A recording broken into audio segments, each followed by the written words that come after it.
क्या हाल चाल? All good, all well. दोस्तों, हम लोग यहाँ पे रिवीजन की क्लासेस कर रहे हैं और अभी तक हम लोगों ने पहला चैप्टर बेसिक कंसेप्ट्स और डेफिनेशंस का कंप्लीट कर लिया। रेसिडेंशियल स्टेटस का चैप्टर हम लोगों ने कंप्लीट कर लिया और साथ साथ में टैक्स, लायबिलिटी, एग्रीकल्चर इनकम, इन सब की रिवीजन हम लोग कर चुके हैं और ये रिवीजन कर रहे हैं सी इंस्टीट्यूट का स्टडी मटेरियल यूज करते हुए। आज की इस क्लास के अंदर we are starting with the topic of salary. Salary के लिए मैं 3-4 अलग अलग वीडियोस बना दूंगा ताकि आप लोग उसको आराम से कर सके। टॉपिक वाइज हम लोग उसके बारे में डिस्कशंस कर लें। जैसे आज के इस क्लास के अंदर आप starting with the discussion for the topic of basic concepts of salary and then for the topic of allowances. मेरे दोस्तों, मैं ये चाहता हूं कि आप लोग सब अच्छे से तैयारी करें, अच्छे से अपने एग्जाम्स के लिए अप्रोच करें।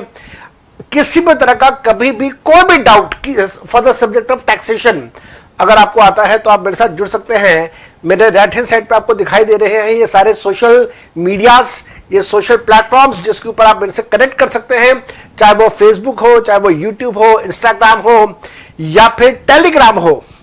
टेलीग्राम का एक लिंक, मेरा जो टेलीग्राम चैनल है उसका लिंक मैंने आपको यहाँ पे वीडियो पे दिया हुआ है, मेरे राइट साइड पे दिखाई दे रहा है आपको। आप टेलीग्राम में मेरे को ज्वाइन कीजिएगा। बहुत सारे मैं चीजें आप लोगों के साथ टेलीग्राम पे शेयर करता रहता हूं। दोस्तों, ऐसा करके आप भी अच्छे रिजल्ट स्कोर कर सकते हैं, आप भी रैंक स्कोर कर सकते हैं।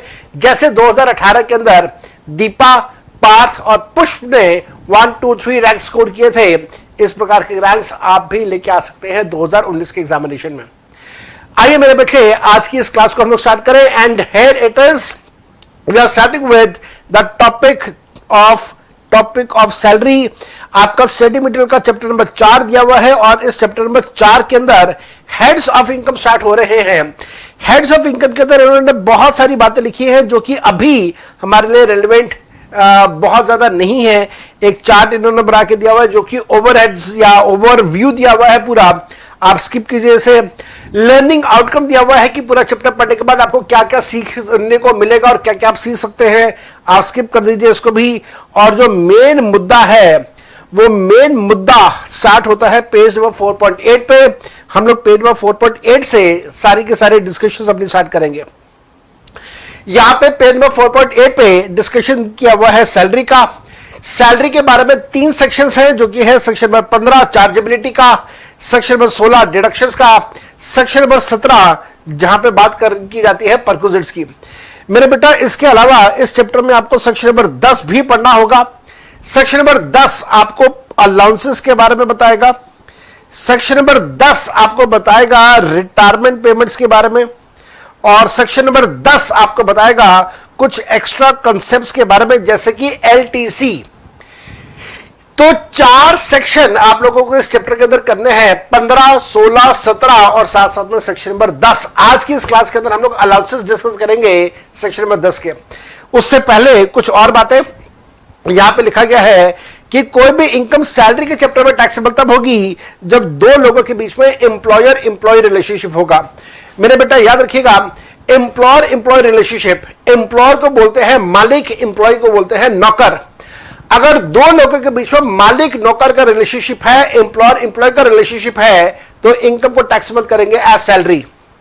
जब मालिक नौकर मास्टर सर्वेंट रिलेशनशिप एग्जिस्ट करता है तो उन दोनों के बीच में कॉन्ट्रैक्ट होता है, कॉन्ट्रैक्ट ऑफ सर्विसेज।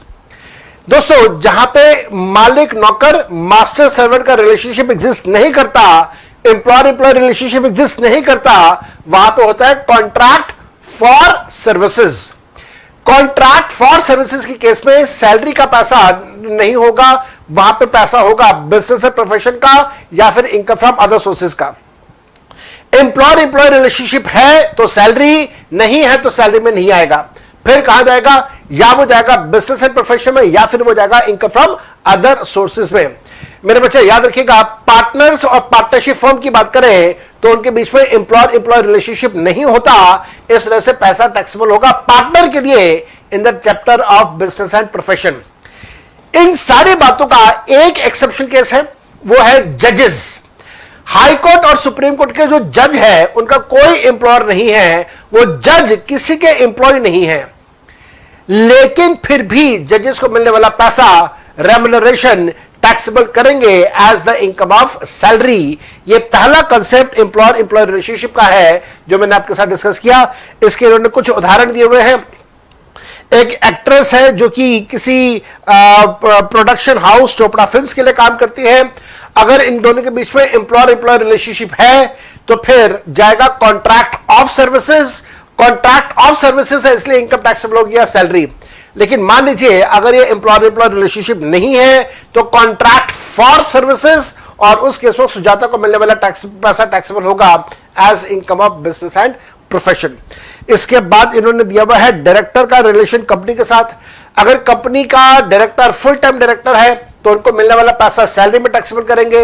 अगर वो फुल टाइम डायरेक्टर नहीं है, पार्ट टाइम डायरेक्टर है, नॉमिनेटेड डायरेक्टर है, तो पैसा टैक्सेबल होगा as income of other sources. Partner का और पार्टनरशिप फर्म के बारे में बात हो रही है। पार्टनर को मिलने वाला पैसा टैक्सेबल होगा पार्टनर के लिए as income of business and profession. Employment full time भी हो सकता है, एम्प्लॉयमेंट पार्ट टाइम भी हो सकता है। पार्ट टाइम का एग्जांपल दो दे देता हूं मैं आपको। पहला एग्जांपल, मान लीजिए एक एम्प्लॉई मेरे पास काम करता है सुबह 8 से लेकर दोपहर के 2 बजे तक। उसके बाद शाम के 3 से लेकर 7 बजे तक वो आपके पास काम करता है। दैट मींस फुल टाइम काम कर रहा है मेरे पास, पार्ट टाइम काम कर रहा है आपके पास। एक और एग्जांपल हो सकता है, मंडे टू फ्राइडे वो मेरे पास काम करता है 5 दिन, सैटरडे संडे वीकेंड में वो आपके पास काम करता है पार्ट टाइम बेसिस पे। तो दोनों चीजें पॉसिबल हैं, फुल टाइम भी हो सकता है, पार्ट टाइम भी हो सकता है। यहां पे इन्होंने एक टॉपिक दिया हुआ है foregoing of salary. Foregoing of salary का मतलब होता है जहां पे कोई एम्प्लॉई अपनी मर्जी से सैलरी किसी दूसरे को दे दे, उससे हम लोग बोलते हैं फोरगोइंग ऑफ सैलरी। आपको इसके 2 एग्जांपल देता हूं। पहला एग्जांपल बड़ा आसान सा है, सिंपल सा है। मान लीजिए मैं किसी कंपनी में नौकरी कर रहा हूं एज एन एम्प्लॉई, मेरे को सैलरी मिलने वाली है और मैंने अपने बॉस अपने एम्प्लॉयर को बोला कि साहब ऐसा है कि हमारे ऑफिस में काम करने वाला जो पीएन है उसकी बेटी की शादी है, मैं चाहता हूं कि मैं अपनी सैलरी का आधा पैसा उसको दे दूं ताकि वो अपनी बेटी की शादी कर सके। तो मैंने अपने बॉस को कहा कि इस महीने मेरे को आधी सैलरी देना, बाकी आधी सैलरी मत देना। अब जो आधी सैलरी मेरे को मत देना वो दे देना पीएन को, ताकि वो अपनी बेटी की शादी के लिए उस पैसे को इस्तेमाल कर सके। That means what I have done is I have foregone my salary for the half month and I have given that salary to my PN. मेरे बेटा, any salary which is foregone, जिसको हम लोग दे देते हैं, that is taxable, उसको exemption नहीं दिया जाएगा। लेकिन इसके बाद इन्होंने यहां पे डिस्कस किया हुआ है सरेंडर ऑफ सैलरी। मेरे बेटा याद रखिएगा, सरेंडर ऑफ सैलरी के लिए एक एक्ट बना हुआ है, voluntary surrender of salaries act 1961, और इसके अंदर यह लिखा गया है कि अगर कोई इंप्लॉई गवर्नमेंट ऑर्डर्स की वजह से अगर अपनी सैलरी गवर्नमेंट को दे रहा है या गवर्नमेंट से सैलरी लेना छोड़ रहा है, तो उस केस में वो सैलरी जो उसने छोड़ दिया वो नहीं ले रहा, वो पैसा उसके लिए टैक्सेबल भी नहीं करेंगे। उदाहरण के तौर पे बड़ा सिंपल सा उदाहरण है, आप सबको याद है कि कुछ टाइम पहले, शायद 2004 की बात कर रहा हूं if I am not mistaken, 2004 या 2005 में सुनामी की प्रॉब्लम आई थी। सुनामी नहीं, शायद 2004 नहीं, मैं गलत बोल रहा हूं यहां पे, चलो जो भी है, जो सब ईयर था, there was a case of tsunami. Tsunami में बहुत सारे लोगों की डेथ हुई थी। अंडमान निकोबार आइलैंड्स बहुत ज्यादा जबरदस्त बर्बाद हो गए थे। हमारा जो ईस्टर्न कोस्ट लाइन है, starting from Bengal down towards Tamil Nadu, पूरा ईस्टर्न कोस्ट में बहुत बहुत बर्बादी हुई थी। उसके बाद सरकार ने अपने सभी इंप्लॉइज को, चाहे वो सेंट्रल गवर्नमेंट इंप्लॉइज हो, स्टेट गवर्नमेंट इंप्लॉइज हो, उनको कहा था कि आप अपनी सैलरी का एक एक दिन का पैसा सैलरी का छोड़ दीजिए। गवर्नमेंट ने कहा कि हम आपको वो एक दिन की सैलरी नहीं देंगे, आप उस सैलरी को छोड़ दीजिए। सारे इंप्लॉइज, पूरे इंडिया में सारे इंप्लॉइज ने कहा ठीक है साहब, कोई दिक्कत नहीं, वो एक दिन की सैलरी आप रख लीजिए, और जो सुनामी में लोगों इंजर हुए हैं या जो फाइनेंशियल लॉसेस हुए हैं, जो इंफ्रास्ट्रक्चर का लॉस हुआ है, उसकी भरपाई के लिए वो पैसा आप रख लीजिए। ऐसे केस में जो एक दिन की सैलरी इंप्लॉइज ने छोड़ दी, उसको बोलते हैं सरेंडर ऑफ सैलरी, और वो पैसा कभी भी टैक्सेबल नहीं होगा। इसके बारे में यहां पे सारी बातें लिखी हुई है। एग्जाम्पल नहीं दिया हुआ, जो कि इनको लगता था कि एग्जाम्पल देना चाहिए। Salary which is paid tax free, इसका मतलब क्या हुआ? इसका एक बड़ा सीधा साधा सा मतलब है, याद रखिएगा, सैलरी के ऊपर टीडीएस कट जाता है। सेक्शन 192 में टीडीएस कट जाता है और टीडीएस काटने के बाद बाकी का पैसा इंप्लॉय को दिया जाता है सैलरी का। इसका सीधा सीधा सा मतलब यह हुआ कि सैलरी के ऊपर टैक्स का बर्डन इंप्लॉय के ऊपर आ गया।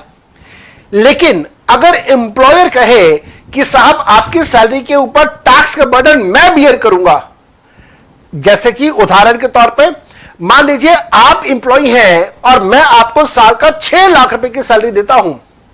अब उस 6 लाख की सैलरी के ऊपर कुछ ना कुछ टैक्स बनेगा। चलो मान लेते हैं एक मिनट के लिए कि 6 लाख की सैलरी में 50,000 का टैक्स बन रहा है, मैं अज्यूम कर रहा हूं। तो मैंने आपको कहा कि 50,000 रुपए का टैक्स मैं पे करूंगा, आप पे मत करना। तो ऐसी सिचुएशन में अब आपको मैं पूरा 6 लाख रुपए दूंगा, प्लस आपके बिहाफ पे 50,000 का पैसा मैं सरकार के पास जमा करवा दूंगा। मेरे दोस्तों ध्यान देना, जो 50,000 पे मैं सरकार के पास जमा करवा रहा हूं आपके बिहाफ पे, वो भी आपकी इनकम मानी जाएगी। दैट मीन्स आपकी टोटल सैलरी 6,50,000 पे मानी जाएगी। लेकिन इस बात का एक एक्सेप्शन केस भी है। मान लीजिए एज एन एम्प्लॉयर मैं आपकी सैलरी के ऊपर टैक्स का पैसा सरकार के पास जमा करवा रहा हूं, तो जितना टैक्स का पैसा on the non monetary perquisite value पे मैं जमा करवाऊंगा वो आपके लिए टैक्सेबल नहीं होगा। दैट इज एग्जम्प्टेड और उसका सेक्शन भी दिया हुआ है, सेक्शन 10 सब सेक्शन 10(c). इसके बाद इन्होंने लिखा हुआ यहां पे place of accrual of salary. Place of accrual of salary का मतलब कि सैलरी हमेशा वहां पे एक्रू होगी, वहां पे उसका बर्थ माना जाएगा, वहां पे उसका सोर्स माना जाएगा जहां आप सर्विसेज परफॉर्म कर रहे हैं। इसका एक्सेप्शन केस भी है। अगर कोई इंप्लॉई गवर्नमेंट इंप्लॉई है, सेंट्रल गवर्नमेंट स्टेट गवर्नमेंट का इंप्लॉई है और हिंदुस्तान से बाहर काम कर रहा है, इंडिया का सिटीजन है, हिंदुस्तान से बाहर काम कर रहा है, उसकी सैलरी का सोर्स अज्यूम किया जाएगा कि वो इंडिया में है, salary will be deemed to accrue and arise in India. At the same time जितने भी अलाउंसेस, जितने भी परक्विजिट्स उसको हिंदुस्तान से बाहर मिलेंगे उनको एग्जेप्ट रखा गया है। सेक्शन यूज करेंगे सेक्शन 10 सब सेक्शन 7। ये सारी बातें इन्होंने यहां पे प्लेस ऑफ एक्रूअल में लिखी है। सेक्शन 10 सब सेक्शन 7 का जिक्र भी इन्होंने किया हुआ है। इसके बाद यहां पे बात चल रही है basis of charge, that is your charging section. अक्सर स्टूडेंट मेरे से पूछते हैं कि सर ये चार्जिंग सेक्शन क्या होता है, तो इसका बड़ा सीधा सीधा सा जवाब है, कोई भी ऐसा सेक्शन, मैं रिपीट कर रहा हूं, कोई भी ऐसा सेक्शन जो सरकार को पावर देता है टैक्स लगाने की, उससे हम लोग बोलते हैं चार्जिंग सेक्शन। सैलरी का चार्जिंग सेक्शन है सेक्शन नंबर 15। सेक्शन नंबर 15 कहता है that salary will be taxable when it is due और when it is received whichever is earlier. लेकिन मेरे बेटा ये अर्लियर के एक्सेप्शन केसेस भी हैं। एक्सेप्शन केसेस 3 हैं। एक हमारे पास आता है एडवांस सैलरी, एक हमारे पास आता है एरियर ऑफ सैलरी, एक एडवांस, एक एरियर ऑफ सैलरी और तीसरा आता है बोनस। मेरे बेटा ये 3 चीजें ऐसी होंगी जो हमेशा रिसीव्ड बेसिस पर टैक्सेबल होगी, ना कि एक्रूअल बेसिस पे या ड्यू बेसिस पे। एडवांस सैलरी जब मिलेगा तब टैक्सेबल होगा, एरियर ऑफ सैलरी जब मिलेगा तब टैक्सेबल होगा, बोनस का पैसा जब मिलेगा तब टैक्सेबल होगा। इन 3 केसेस में आप कभी भी रिसीव्ड और ड्यू व्हिचएवर इज अर्लियर वाला कंसेप्ट अप्लाई नहीं करते हैं।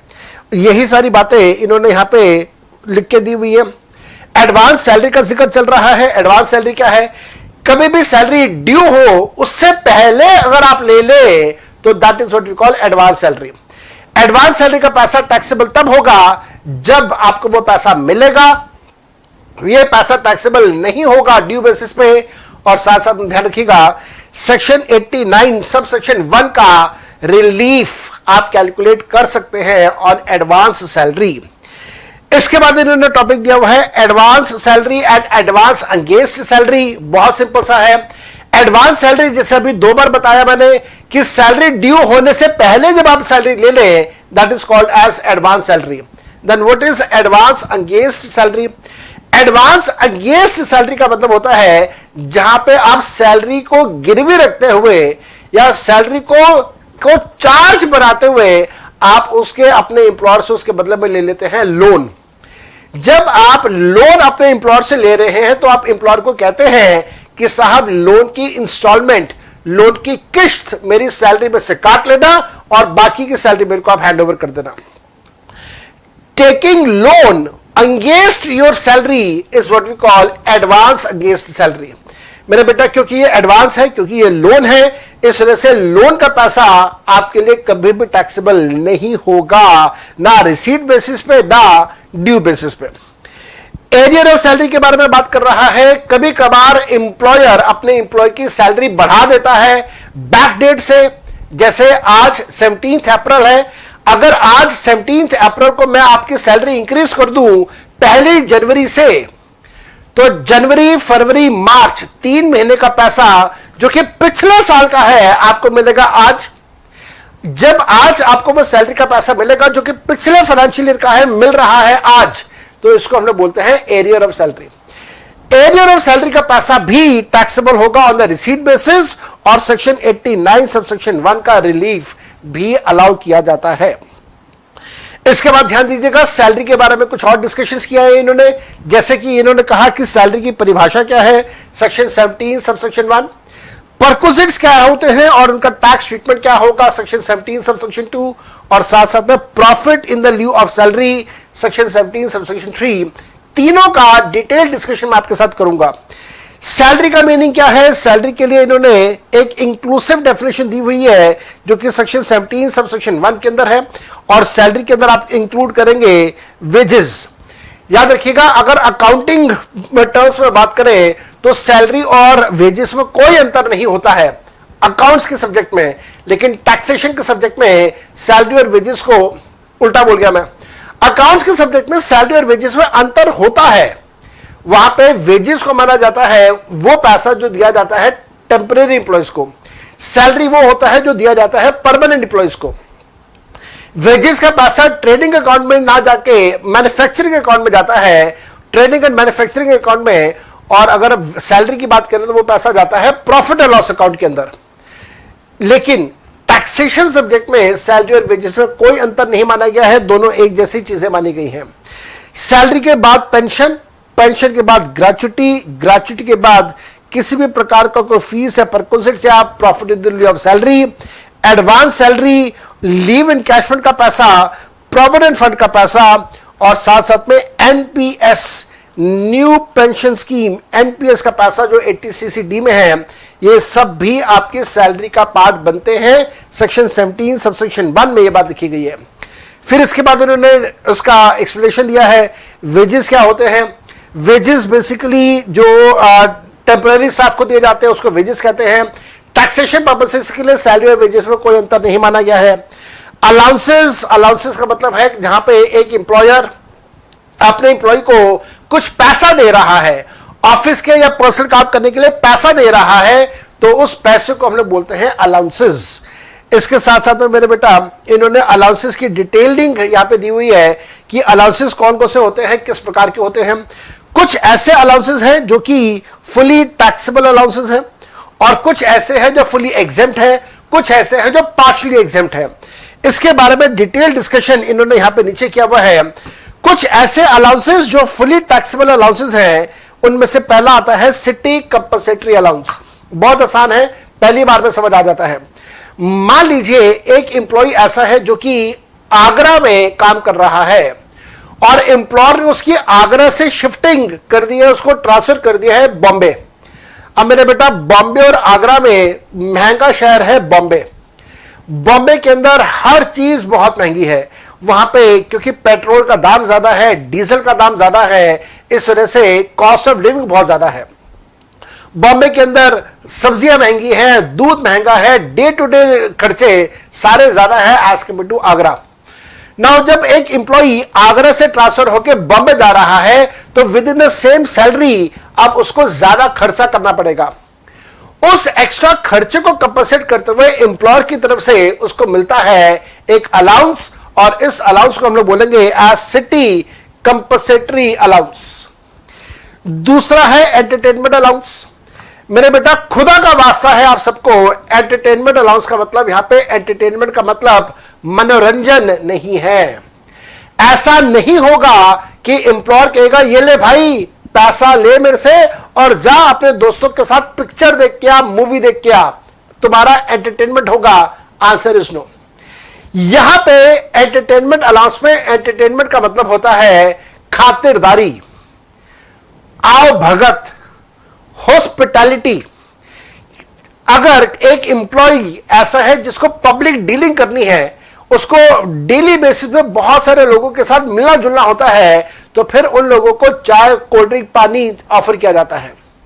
चाय, कोल्ड ड्रिंक, पानी, स्नैक्स ऑफर करने के लिए उसका खर्चा होगा, उस खर्चे के लिए उसे पैसा मिलेगा with the name called entertainment allowance. Entertainment का मतलब होता है आओ भगत, हॉस्पिटैलिटी, खातिरदारी। एंटरटेनमेंट का मतलब मनोरंजन नहीं है। अगर कोई ये सोच रहा है कि यहां पे इसका मतलब मनोरंजन होता है तो ये बिल्कुल गलत है। एंटरटेनमेंट अलाउंस फुली टैक्सेबल है, लेकिन गवर्नमेंट एम्प्लॉयज को इसका डिडक्शन मिलेगा, बाद में डिस्कस करेंगे। ट्रांसपोर्ट अलाउंस, ट्रांसपोर्ट अलाउंस होता है घर से ऑफिस और ऑफिस से घर आने जाने के लिए पैसा आपको मिलेगा। याद रखिएगा, ट्रांसपोर्ट अलाउंस का पैसा फुली टैक्सेबल रहेगा, लेकिन जो लोग ऑर्थोपेडिकली हैंडीकैप्ड है, def, dumb, blind, orthopaedically handicapped है, उनको 3200 रुपए का एग्जेम्पशन मिल जाता है। इस साल का लेटेस्ट अमेंडमेंट है। पिछले साल तक 1600 का एग्जेम्पशन मिलता था, वो विड्रॉ कर लिया और उसको कंपनसेट करते हुए सरकार ने रिडक्शन दे दिया। लेकिन यहां पे ट्रांसपोर्ट अलाउंस फुली टैक्सेबल हो जाएगा अगर व्यक्ति फिजिकली हैंडीकैप नहीं है तो। फिर कुछ ऐसे अलाउंसेस जो कि पार्शली टैक्सेबल है, पार्शली एग्जेम्प्ट है। उसके अंदर सबसे पहली कैटेगरी आ रही है हमारे पास HRA, हाउस रेंट अलाउंस। मेरे दोस्तों, HRA के अंदर एक बड़ा जबरदस्त आप लोगों को बात बता रहा हूं अपने एक्सपीरियंस की। हाउस रेंट अलाउंस के अंदर आप पूरे हिंदुस्तान में किसी भी ऑथर की किताब कर लीजिए, किसी भी टीचर की किताब कर लीजिए, सी इंस्टीट्यूट की किताब की क्वेश्चन कर लीजिए, आप पूरे हिंदुस्तान में कोई भी किताब उठा के कोई भी क्वेश्चन कर लीजिए, 99.5% टाइम्स 99.5% टाइम्स ये जो बी फिगर है, ये बी फिगर सबसे छोटी आएगी। याद रखना, अगर एग्जाम के अंदर आपकी ये बी फिगर, सेकंड फिगर, सबसे छोटी फिगर नहीं आ रही है तो याद रखना 99.5% चांसेस है कि आपने गलत किया हुआ है। एक बार दोबारा कर लेना। मैं इतने कॉन्फिडेंस से पब्लिक प्लेटफॉर्म के ऊपर यह बात बोल रहा हूं, पूरे हिंदुस्तान वाले सुन रहे हैं। कोई भी किताब, कोई भी क्वेश्चन उठा लीजिए, ये बी पॉइंट सबसे छोटा आता है। ये बी पॉइंट क्या कहता है जरा वो देखिए। ये बी पॉइंट कहता है rent paid minus 10% of the salary. इसका मतलब यह हुआ कि सरकार ये चाहती है कि आप जो रेंट पे करें वो अपनी सैलरी के 10% के बराबर या 10% से कम पे करें। अगर आप 10% या 10% से कम पे कर रहे हैं तो सरकार की सोच यह है कि आपके ऊपर कोई फाइनेंशियल बर्डन नहीं है, आपको HRA का एग्जेम्पशन नहीं मिलेगा।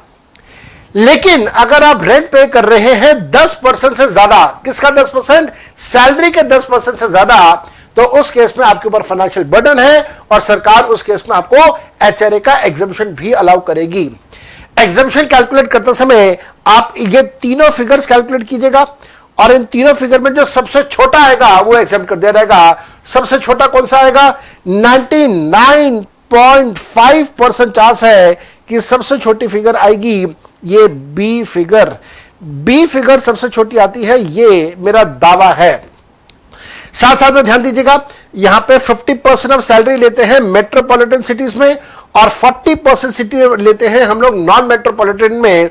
ऊपर लिखा हुआ है metro cities and other cities.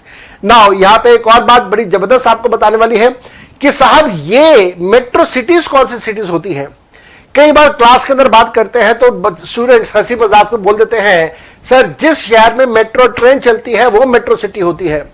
100% गलत है अगर आप ऐसा सोच रहे हैं या बता रहे हैं तो। याद रखिएगा, 1947 में हमारे देश को आजादी मिली थी। आजादी के टाइम जिन शहरों की पॉपुलेशन 25 लाख से ज्यादा की थी, उन सभी शहरों को नाम दिया गया था मेट्रोपॉलिटन सिटीज। और कौन कौन से शहर थे जहां पे पॉपुलेशन 25 लाख से ज्यादा थी आजादी के टाइम पे?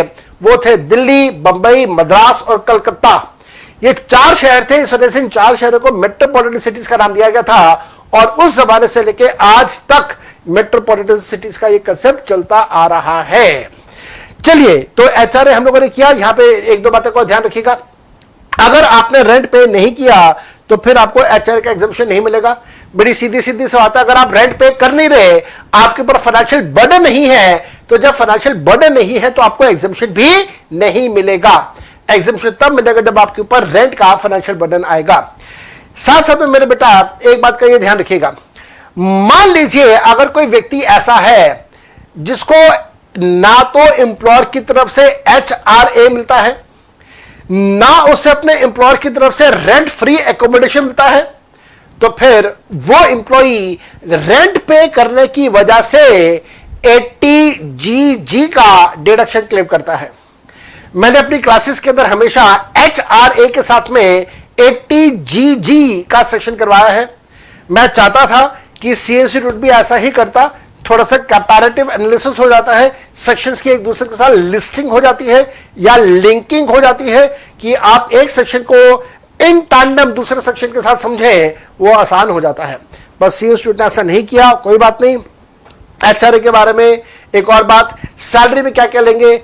सैलरी में लेंगे बेसिक सैलरी, सैलरी में लेंगे डीए, वो DA which forms part of salary for retirement benefit.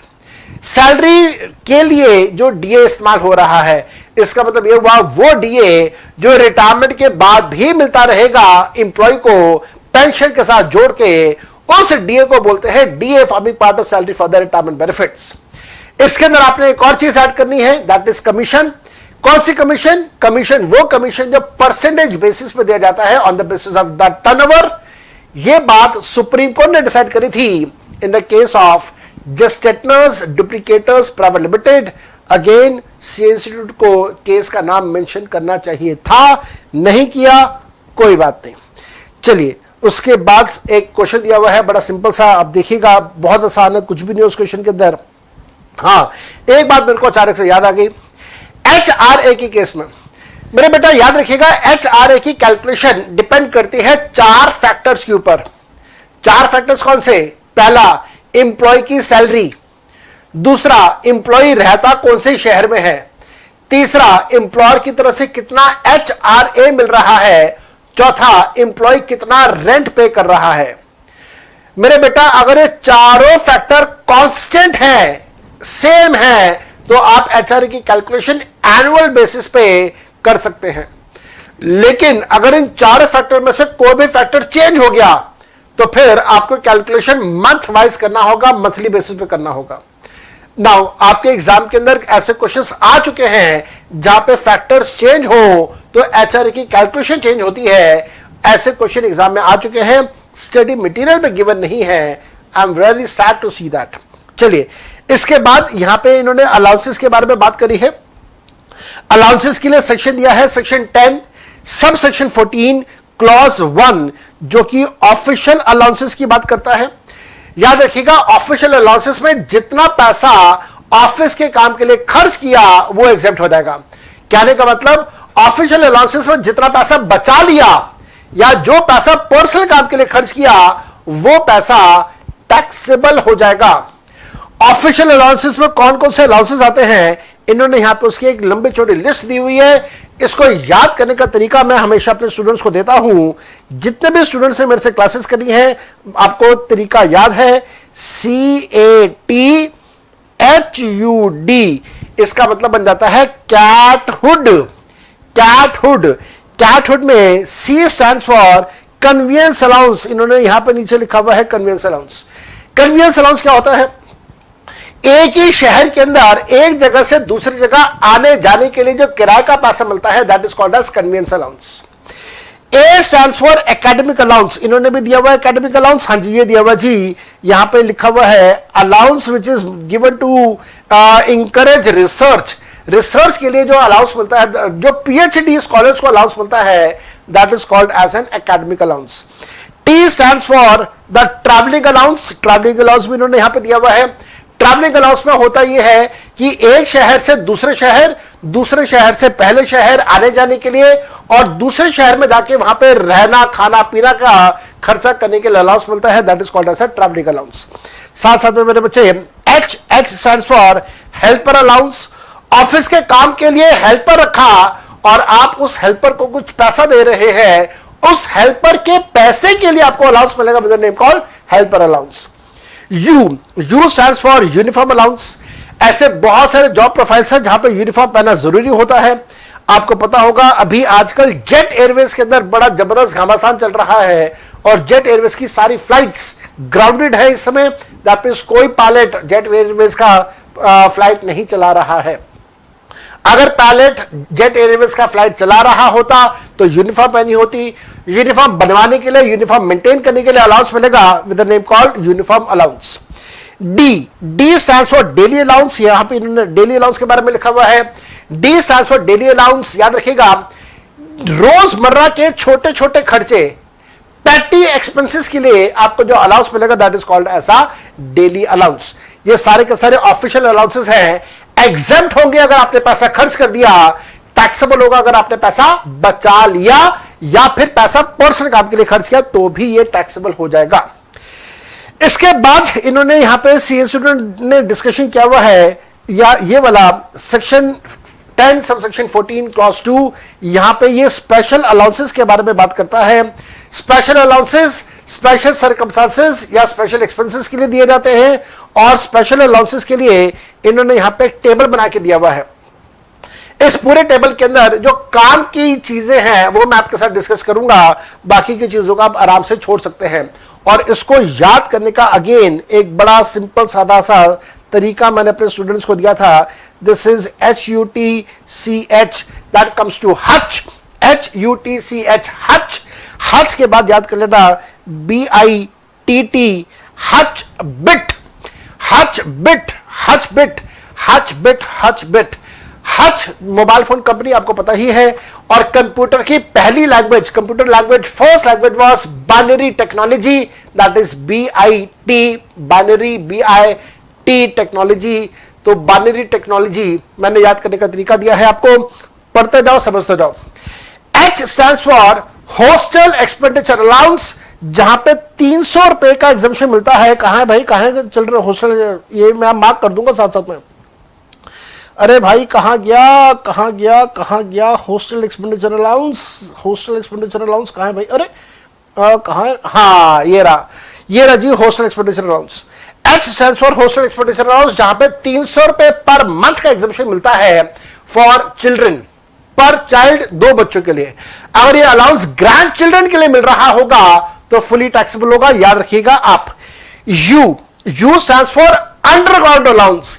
ऐसे लोग, ऐसे एम्प्लॉइज जो कि काम कर रहे होते हैं किसी माइंस में, तो उनको जो अलाउंस मिलता है माइंस में काम करने के लिए, वो उसके लिए 800 रुपए पर मंथ का एग्जम्पशन दिया गया है। उसके बाद आता है T stands for transport allowance. T stands for transport allowance, तो उसके बारे में हम लोग यहां पे चर्चा करते हैं। ट्रांसपोर्ट अलाउंस हालांकि वहां पे डिस्कशन हो चुका है, फिर भी एक बार हम लोग और डिस्कशन करें। ट्रांसपोर्ट अलाउंस है या फिर उसको हम लोग एक दूसरे नाम से भी जानते हैं, स्पेशल अलाउंस के नाम से। एग्जेम्प्ट होगा, कितना एग्जेम्प्ट होगा? जो पैसा मिला उसका 70% या फिर मैक्सिमम लिमिट ऑफ 10,000 रुपीज का एग्जेम्पशन। C stands for children education allowance, 100 रुपए पर मंथ पर child for the maximum of 2 children will be exempt, यहां पे ये लिखा हुआ है। और अगर ग्रैंड चिल्ड्रन के लिए मिलेगा तो that will be fully taxable. H stands for hilly area allowance, ये लिखा हुआ है जी हिली एरिया अलाउंस। ये अलाउंस एग्जेम्प्ट होता है 800 रुपए, 300 रुपए और so on, depending upon hill station कौन सा है। लेकिन अगर हिंदुस्तान के सबसे ऊंची जगह की बात करें, सियाचिन ग्लेशियर की बात करें, तो सियाचिन ग्लेशियर पे जो आर्म्ड फोर्सेस के ऑफिसर्स हैं उनके लिए एग्जेम्पशन है 7,000 रुपए पर मंथ का। HUTCH, और उसके बाद आ रहा है B stands for border area allowance. Army officers, BSF के ऑफिसर्स जो कि बॉर्डर एरिया पे काम करते हैं उनको अलाउंस मिलता है with the name called border area allowance. और याद रखिएगा डिपेंडिंग अपॉन कि कौन से बॉर्डर पे है, इंडिया पाकिस्तान का बॉर्डर कश्मीर, इंडिया पाकिस्तान का बॉर्डर पंजाब, इंडिया पाकिस्तान का बॉर्डर गुजरात, इंडिया पाकिस्तान का बॉर्डर राजस्थान, कौन से बॉर्डर पे है तो फिर उसके हिसाब से एग्जेम्पशन का अमाउंट अलग अलग है। इंडिया नेपाल का बॉर्डर अलग एग्जेम्पशन है, इंडिया चाइना का बॉर्डर अलग एग्जेम्पशन है। तो exemption depends upon area to area, इस वजह से इसे याद करने की जरूरत नहीं है, आप आराम से इसे छोड़ सकते हैं।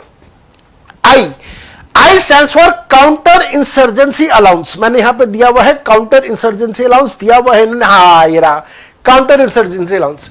याद रखिएगा काउंटर इंसर्जेंसी अलाउंस मिलता है उन लोगों को जिनको, जो आर्म्ड फोर्सेस के एम्प्लॉइज हैं और जिनको लड़ाई के लिए दूसरी जगह भेजा गया away from the normal place of posting. जैसे आप सबको पता है हमारे आर्मी ऑफिसर्स ने अभी कुछ टाइम पहले पाकिस्तान के ऊपर अटैक किया था, उससे पहले सर्जिकल स्ट्राइक्स किया था, तो जो ऑफिसर्स सर्जिकल स्ट्राइक्स में इन्वॉल्व थे उनको ये अलाउंस मिलेगा with name called 3900 rupees per month with name called counter insurgency allowance. इसके बाद अगेन आता है टी, और फिर उसके बाद अगेन आता है T. Here T stands for travel area allowance, और ट्रैवल एरिया अलाउंस में एग्जेम्पशन मिलता है 200 रुपए पर मंथ। ट्रैवल एरियाज कौन से हैं? ट्रैवल एरियाज वो एरियाज हैं which are mentioned under the constitution of India as the backward areas, और उनके लिए एग्जेम्पशन है। और साथ साथ में मेरे बेटा transport allowance, last T stands for transport allowance, जहां पे आपको 3200 रुपए का एग्जेम्पशन मिलेगा अगर कोई employee is a deaf, dumb, blind और orthopedically challenged employee. And here we complete the special allowances hutch bit, HUTCH BITT Hutch bit तरीके से आप इसको आराम से याद कर सकते हैं, कोई प्रॉब्लम नहीं होगी आपको। अगेन कुछ क्वेश्चंस दिए हुए हैं, आप आराम से उनको देखिएगा, कोई डाउट क्वेश्चंस में हो तो मेरे से आप पूछ सकते हैं। And then we have those allowances which are 100% exempt. कौन से अलाउंसेस एग्जेम्प्ट है भाई? हाई कोर्ट और सुप्रीम कोर्ट के जजेस को मिलने वाले अलाउंसेस एग्जेम्प्ट है। यूनाइटेड नेशंस में जो काम करते हैं उनके अलाउंसेस को एग्जेम्प्ट रखा गया है। साथ साथ में कंपनसेटरी अलाउंस जो हाई कोर्ट सुप्रीम कोर्ट के जजेस को मिलता है वो एग्जेम्प्ट है। स्टैट्यूटरी अलाउंस, बहुत सारे स्टूडेंट्स में से पूछते हैं सर ये स्टैट्यूटरी अलाउंस क्या होता है? याद रखिएगा हाई कोर्ट सुप्रीम कोर्ट के जजेस को रेगुलरिटी मेंटेन करने के लिए जो अलाउंस दिया जाए कि साहब रेगुलरली आइए कोर्ट के अंदर, अपनी रेगुलरिटी मेंटेन करने के लिए टाइम पे आइए, टाइम पे जाइए, ज्यादा से ज्यादा केसेस की सुनवाई कीजिए, उसके लिए उनको स्टैट्यूटरी अलाउंस मिलता है। और ये स्टैट्यूटरी अलाउंस भी 100% एग्जेम्प्ट होगा, टैक्सेबल नहीं होगा। साथ साथ में मेरे बेटा याद रखिएगा अगर कोई इंडिया का सिटीजन है, सुनिएगा मेरी बात को ध्यान से, अगर कोई इंप्लॉय इंडिया का सिटीजन है, सेंट्रल गवर्नमेंट और स्टेट गवर्नमेंट के बिहाफ पे इंडिया से बाहर काम कर रहा है, तो इंडिया से बाहर काम करते हुए उसको जो भी अलाउंसेस इंडिया से बाहर मिलेंगे, जो भी परक्विजिट्स इंडिया से बाहर मिलेंगे, उनको एग्जेम्प्ट रखा गया है, टैक्सेबल नहीं होगा। Section 10 subsection 7। उल्टा बोलता हूं, जो भी अलाउंसेस और परक्विजिट्स इंडिया में मिलेंगे वो टैक्सेबल होंगे, इंडिया से बाहर मिलेंगे एग्जेम्प्ट होंगे।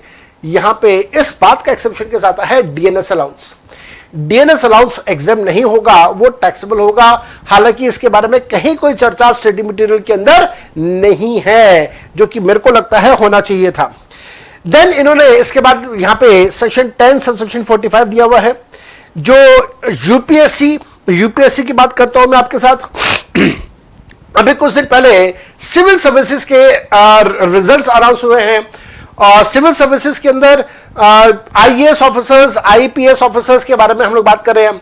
सिविल सर्विसेज के एग्जाम्स कंडक्ट करने की वाली जो बॉडी है उसका नाम है UPSC, union public service commission. Union public service commission में जितने भी मेंबर्स होते हैं उन सबके अलाउंसेस और परक्विजिट्स को एग्जेम्प्ट रखा गया है। यूपीएससी का जो प्रेजेंट चेयरमैन है उसके अलाउंसेस और परक्विजिट्स को एग्जेम्प्ट रखा गया है। यूपीएससी के पास्ट फॉर्मर चेयरमैन, उनके भी अलाउंसेस और परक्विजिट्स को एग्जेम्प्ट रखा गया है। कौन कौन से अलाउंसेस, कौन कौन से परक्विजिट्स एग्जेम्प्ट है, यहां पे एक लंबी चौड़ी लिस्ट उसके लिए गिवन है। जैसे कि रेंट फ्री अकोमोडेशन होगा तो एग्जेम्प्ट है। अगर किसी प्रकार की कोई कन्वीनियंस फैसिलिटीज या ट्रांसपोर्ट अलाउंस मिल रहा है तो फुली एग्जेम्प्ट है। स्टैट्यूटरी अलाउंस मिल रहा है वो भी एग्जेम्प्ट है। स्टैट्यूटरी अलाउंस का मतलब अगेन रेगुलरिटी अलाउंस के बारे में बात कर रहे हैं। कोई एलटीसी मिलेगा तो वो भी एग्जेम्प्ट रखा गया है। इसके अलावा इनको अगर कोई और खर्चे के लिए पैसा मिल रहा है तो 14,000 रुपए तक वो एग्जेम्प्ट है। टेलीफोन कॉल्स के लिए अगर इनको पैसा मिल रहा है तो 1,500 रुपए तक का वो भी एग्जेम्पशन इनको दिया गया है सेक्शन 10 सब सेक्शन नंबर 45 में जाके। लो मेरे बेटा, तो पिछले 40 मिनट के अंदर मैंने आपके साथ सैलरी के कुछ बेसिक कंसेप्ट्स और उसके साथ साथ में अलाउंसेस कंप्लीट कर दिया। रिटायरमेंट पेमेंट्स हम लोग नेक्स्ट क्लास के अंदर करेंगे। Till that time, bye bye and enjoy yourself, work hard, study hard, join me on my telegram channel and my group. Doubts मेरे से पूछते रहिएगा, अपने दोस्तों से पूछना, मैं हर किसी का डाउट का जवाब दे रहा हूं। Till the time you come to me for your doubts and we meet again in the next class. Bye bye and enjoy yourself.